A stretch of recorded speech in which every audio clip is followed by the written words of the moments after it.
Salut mes little baguettes, welcome to L'Académie Équilibre, and today we're tackling the most confusing combination, that is passé composé and imparfait together. Now it's extremely hard to choose between them because they both are past tenses and most students don't understand what surely is the difference between them or how to use them, where to use them, and which one should we pick. Especially in météo temps convenable, which is mixed tenses, it becomes extremely hard to pick. So today I will be teaching you the exact difference between them and what each tense actually means. Once you've understood that, it will be extremely easy to fill in the blanks in the mixed tense exercise.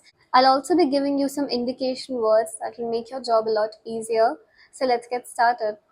First thing that you need to understand is that how each tense works on its own, right? That is, how do we form them individually? For that, you can refer to my video that I've made on passé composé as well as imparfait. And once that is clear to you, we can differentiate between them. The first thing that we'll deal with is the formation of both tenses. So what you need to know is that passé composé, I'll write it as PC, uses two verbs. In imparfait, you will only have one verb. Okay, so here it will be avoir or être plus your past participle, and here it will be your imparfait conjugation that I hope you know. I'll just make a table here to understand the difference. Okay, so we know that both of them are past tenses, right?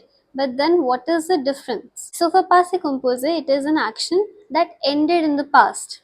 That means, let's say this is your past, okay? So it started in the past and it also ended in the past. Okay, that means the action terminated. For example, I read a book, right? So you started reading the book in the past and it ended in the past. This is passé composé. That means past simple. On the other hand, imparfait was the action that was happening in the past. That means it's past continuous. Okay, this is past simple, passé composé, and this is past continuous. I was eating my lunch.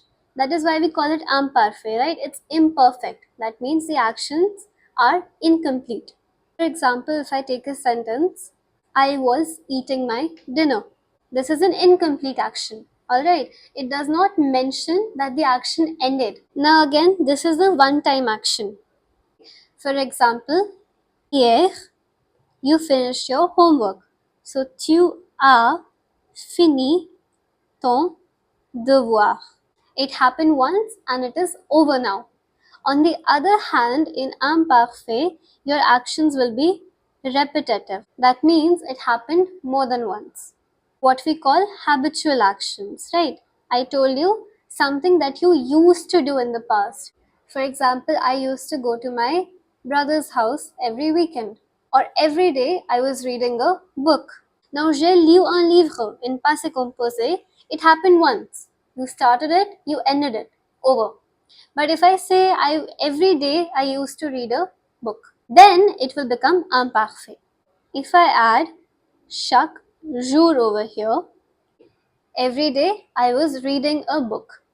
Then if I talk about descriptions, if I'm talking about the weather, for example, or location or time. For instance, in winters, it was snowing. That means I'm describing the weather. Hiver is your winters, which is why here I've used imparfait. Another thing for which passé composé is used is sudden actions. That is something that happens suddenly in the past, right?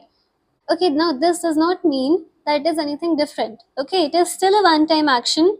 It is still an action that started in the past and ended in the past. Okay, but it can also be sudden. We'll take another example. I was writing when suddenly I had an idea.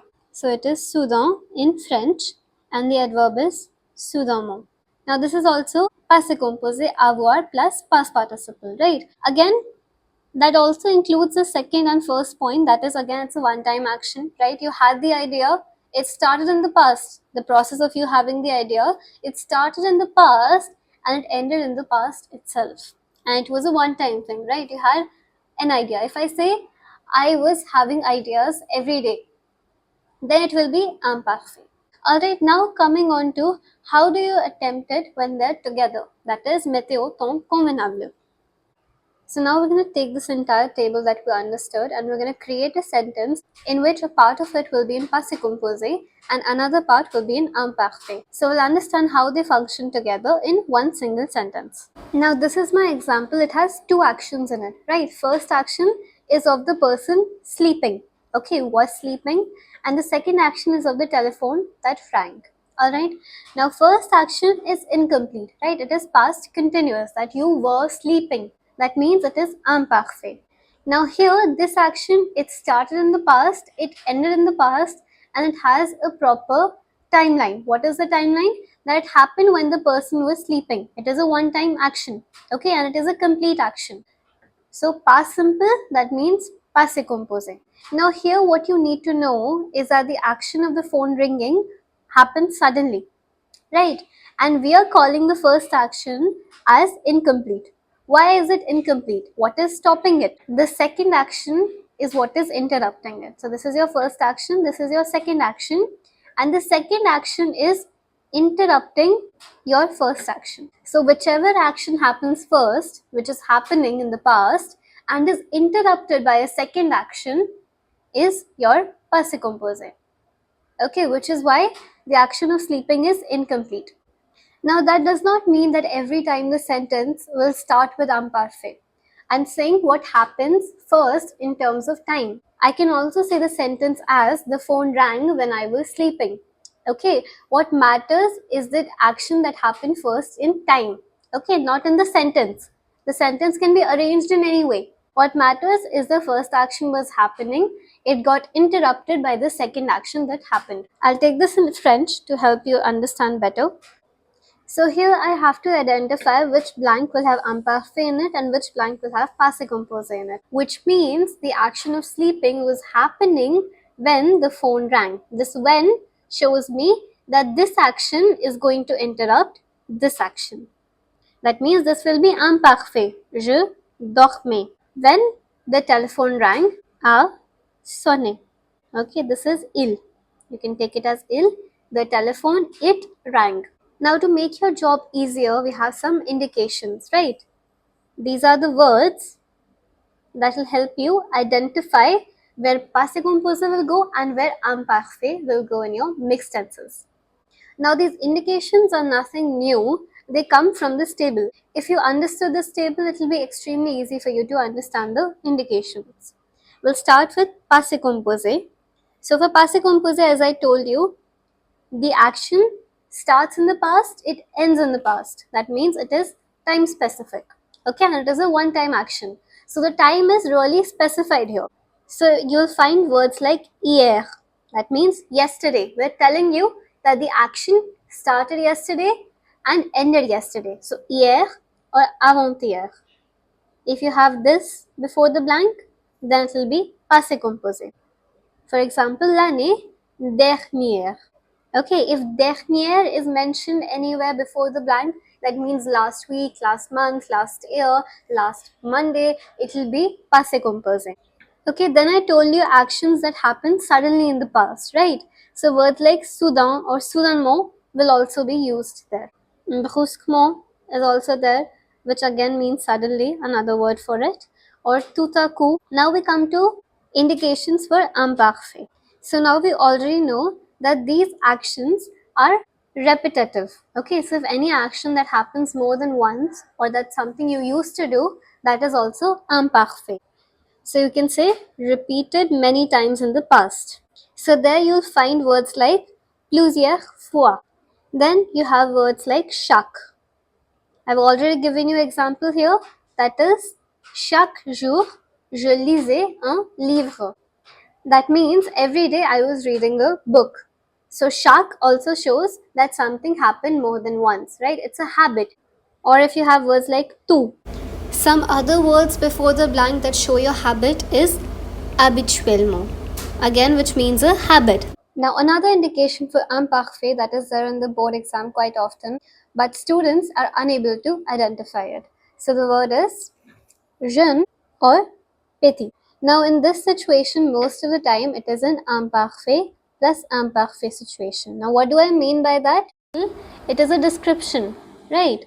So I'm describing a situation. The entire sentence would be about describing the situation. So, for example, when I was young, I used to do this, I used to do that.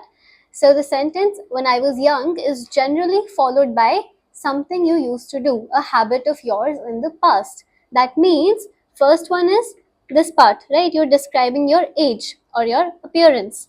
And your second part will be followed by your habit, something you used to do. I'll explain it through a sentence. Now, what most students do with this sentence is that they'll put imparfait in one blank and passé composé in second blank because that is the most common format, right? But here, both parts will be imparfait because this is an imparfait situation. Why is that? Because first part of the sentence, you're describing your age or your appearance, right? Quand elle était petite. So it will become était. Now, in the second part, you have more than one indication. First of all, you used to do something, right? Tous les jours is another indication, that is every day, that is a habit. So I'll write it as se promèner. So first thing is that tous les jours was given to you as a habit, and second thing is that no action is interrupting the other, right? It is a continuous description. I'm not saying that first action was interrupting the second or second was interrupting the first, right? For passé composé, one action generally interrupts the other. That is, passé composé one interrupts the imparfait one, which makes it incomplete. So in situations like this, you will use imparfait in both the blanks. So now I hope that your confusion between passé composé and imparfait is clear. If it is, drop a sentence in French that uses the combination of passé composé or imparfait and imparfait together. Thank you.